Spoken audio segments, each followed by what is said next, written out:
yabonye izuba bwa mbere tariki 20 Nzeri mu 1943. Yavukiye mu ntara ya Kano yo mu majyaruguru ashyira uburengerazuba bwa Nigeria.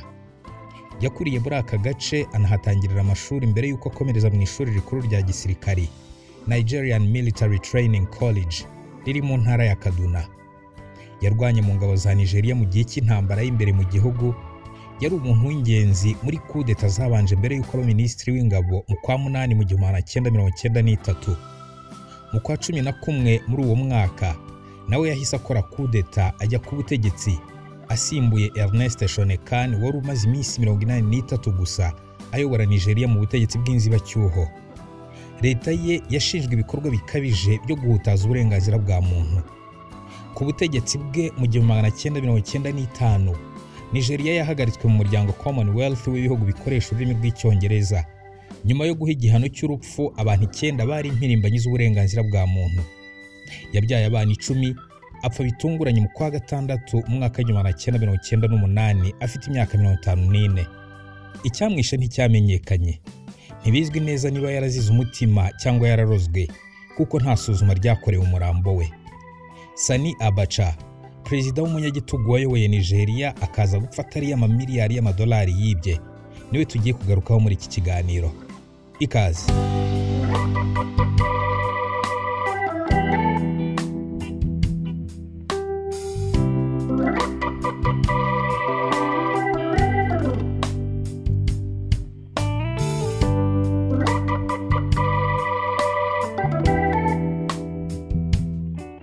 Sani Abacha wategetse Nigeria kimara gupfurwa amarabira mu 1998.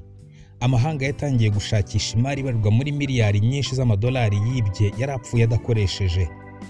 Gushakisha iyo mari byafashe imyaka myinshi kandi n'ubu ibikorwa byo kuyishakisha ntibirarangira. Mu kwezi kwa 9 mu 1999 Enrico Monfrini umunyamategeko w'Umuswisi yakiriye telefone isa nk'iyahaye ikindi cyerekeza akazi ke ka buri munsi mu gihe cy'imyaka isaga 20 ishize. Yarampamagaye hagati mu ijoro ambaza niba naza kuri hoteli ahari ko afite ikintu gikomeye yashakaga kumbwira. Ndavuga nti burije ariko ntacyo.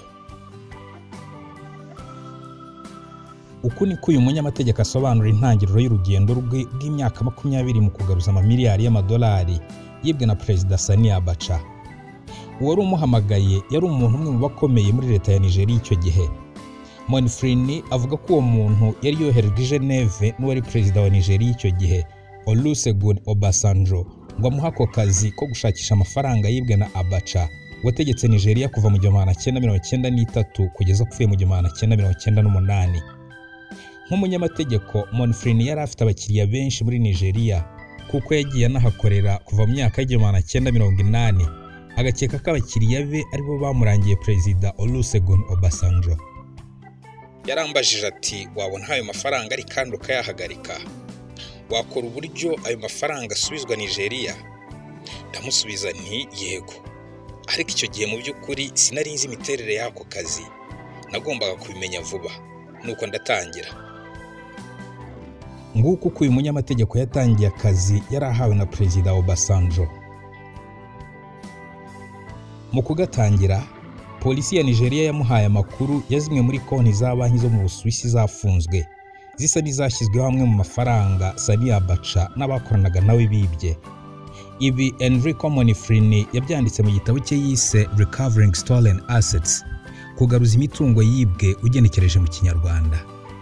Muri icyo gitabo avuga ko iperereza ry'ibanze ryatangajwe na polisi mu kwa 11 1998 ryerekanye ko arenga miliyari 1.5 y'amadolari yibwe na Sani Abacha n'abakoranaga nawe.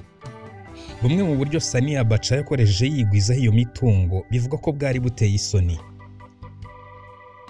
Abacha ngo yashoboraga gusaba umujyanama we kumusabira leta amafaranga y'ikintu cy'igihimbano kijyanye n'umutekano we. Umujyanama we yahitaga asinya ubusabe akawujyana kuri banki nkuru y'igihugu nayo igahita itanga amafaranga menshi ikayatanga ari cash.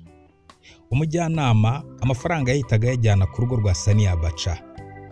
Monfrini muri icyo gitabo cye yanditse kamwe muri ayo mafaranga yabaga ari ibifurumba by'inoti z'amadolari bashoboraga gutwara mu ikamyo. Ubu ni bumwe mu buryo Abacha n'abakorana nawe bakoresheje biba amafaranga menshi cyane. ubundi buryo burimo guha amasoko ya leta inshuti ze ku biciro biri hejuru cyane y'igiciro nyakuri cy'isoko, maze izo nshuti ze zikamuha ikinyuranyo cy'ayo mafaranga. Kuri ibyo haniyongeraho kuba yarasabaga kompanyi zo mu mahanga kumwishyura amafaranga menshi kugira ngo zemererwe gukorera muri Nigeria. Ibi byakomeje gutyo mu gihe kigera ku myaka 3 kugeza ubwo Abacha yapfaga ku itariki 8 z'ukwa gatandatu mu 1998 azize urupfu rutunguranye. Icyo gihe akaba yari afite imyaka 54 y'amavuko. Ntibizwi neza icyamwishe, niba yarazize umutima cyangwa yararozwe, kuko nta n'isuzuma ryigeze rikorerwa umurambo we ngo hamenyekane icyamwishe nk'uko umuganga we bwite yabibwiye BBC. Abacha yapfuye adakoresheje miliyari yibye, ndetse n'amakuru amwe ya banki yari gufasha kumenya ayo mafaranga ari yapfanye nayo. Mu iperereza rye ku irengero ry'ayo mafaranga ariko, Enrico Monfrini hari icyo yabashije kubona. Inyandiko nke ku byakozwe kuri konti nkeya zangejeje ku zindi konti. Uku niko bisobanura mu gitabo cye yise Recovering Stolen Assets, kugaruza imitungo yibwe ugenekereje mu Kinyarwanda. Amaze kubona amakuru ahagije, yajyanye ikibazo ku mushinjacyaha mukuru w'Ubusuwisi, ari naho inzira yo kubona irengero ry'ayo mafaranga yavuye. Monfrini yabashije kumvisha no kwemeza ubucamanza ko umuryango wa Abacha n'abakoranaga nawe bari bagize igico cy'abagizi ba nabi. Ibi byari urufunguzo, kuko byafunguye izindi nzira z'uburyo abategetsi bashobora gukurikirana izindi konti zitari zizwi. Umushinjacyaha mukuru icyo gihe yatanze impuruza kuri banki zose zo mu Busuwisi, azisaba kuvuga konti zose zabayeho zafunguwe mu mazina ya Abacha cyangwa abantu be. Mu masaha 48 gusa, 90% bya banki zose n'ibindi bigo by'imari byahise bitangaza amakuru kuri konti bifite, bibona ko ari iza Abacha cyangwa abandi bantu mu muryango we. Ibi byatumye n'izindi konti ziri muri banki zindi ahatandukanye ku isi zimenyekana. Banki zahitaga ziha inyandiko umushinjacyaha i Geneve mu Busuwisi. Monfrini nawe agakora akazi k'umushinjacyaha, kuko uyu mushinjacyaha atari afite umwanya wo gukurikirana no gusuzuma izo nyandiko zose. Twashoboraga kubona kuri buri konti aho amafaranga yavuye cyangwa naho yagiye. Ibyo byampaye amakuru aruseho ku yandi mafaranga yakiriwe avuye mu bindi bihugu n'ayoherejwe mu bindi bihugu. Byari nk'umukino. Byatangiye ari konti nkeya cyane, biza kuba konti nyinshi rwose, kuko byari imihererekanya rigari mu bihugu byinshi. Konti n'inyandiko zijyana nazo zavugaga byinshi. Twari dufite ibimenyetso byinshi by'amafaranga yoherezwa hirya no hino, Bahamas, Nassau, ibirwa bya Cayman n'ahandi henshi hirya no hino ku isi.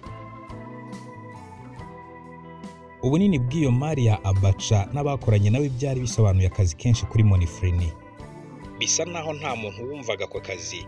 Nagombye kwishyura abantu benshi, abahanga benshi mu kubara imari, ndetse n'abandi banyamategeko benshi mu bihugu bitandukanye. Monfrini mu gukora ibi byose yari yemeye igihembo cya 4% y'amafaranga yose azasubizwa Nigeria. Ni igihembo wavuga kurebye ari gitoya cyane ugereranyije n'akazi kagombaga gukorwa. Kubwe ngo kubona ayo mafaranga byarihuse cyane kurusha kuyasubiza muri Nigeria. Abo kwa Abacha barwanaga nk'imbwa zasaze. Bajuriraga buri kintu cyose dukoze. Ibi byatindije icyo gikorwa mu gihe kirekire cyane. Gutinda kurushaho byabaye ubwo abanyapolitike mu Busuwisi bajyaga impaka, bibaza niba ayo mafaranga nasubizwa Nigeria atazongera kibwa. Uku niko Monfrini abisobanura muri icyo gitabo cye. Hashize imyaka 5 amafaranga amwe yavuye mu Busuwisi asubijwe Nigeria. Mu 2008 Monfrini yanditse ko miliyoni 508 z'abantu b'umuryango wa Sana Abacha zabonetse muri banki nyinshi mu Busuwisi. Ayo ngo yoherejwe muri Nigeria hagati y'umwaka wa 2005 n'2007. Kugeza mu 2018 umubare w'amafaranga Ubusuwisi bwari bumaze gusubiza Nigeria yarengaga miliyari 1 y'amadolari. Ibindi bihugu byagenze bigura intege mu gusubiza izo cash ariko. Urugero nka Liechtenstein byari akaga gakomeye. Byari biteye umujinya nk'uko uyu munyamategeko yabyanditse. Mu kwa gatandatu kwa 2014 Liechtenstein yarashyize yoherereza Nigeria miliyoni 277 z'amadolari. Hashize imyaka 6, ni ukuvuga mu kwa gatandatu kwa 2020 ikirwa cya Jersey cyoherereje Nigeria miliyoni 308 z'amadolari. Ibi byabaye nyuma y'uko abategetsi ba Nigeria bemeye ko ayo mafaranga bazayakoresha by'umwihariko mu bikorwa byo kubaka umuhanda mugari wa Lagos Ibadan ndetse n'umuhanda Abuja Kano. Hari ibindi bihugu bitarasubiza amafaranga yibwe na Sani Abacha akayahishayo. Muri byo harimo Ubwongereza aho Monifrini agitegereje izindi miliyoni 30 z'amadolari, Ubufaransa bugifite miliyoni 144 z'amadolari n'izindi miliyoni 18 z'amadolari ziri muri Jersey. Aya namara kuboneka ngo bizaba birangiye, nubwo nta wamenya kuko hashobora kuzagaragara n'andi yahishwa ahandi hataramenyekana hirya no hino ku isi. Kugeza ubu akazi k'umunyamategeko Enrico Monifrini kabajije kubona arenga miliyari 2 na miliyoni 400 z'amadolari. Kugeza ubu kandi abantu bavuga ko Abacha yibye nibura hagati ya miliyari 4 na miliyari 5 z'amadolari y'Amerika. Ukuri kw'aya makuru ntikuzwi neza, ariko uyu munyamategeko wahawe akazi ko kugaruza aya mafaranga avuga ko abo mu muryango wa Abacha batacyoga mu noti nk'uko babikoraga mbere. Nitwa Cyprien Ngendahimana, wakoze kuntega amatwi muri iki kiganiro.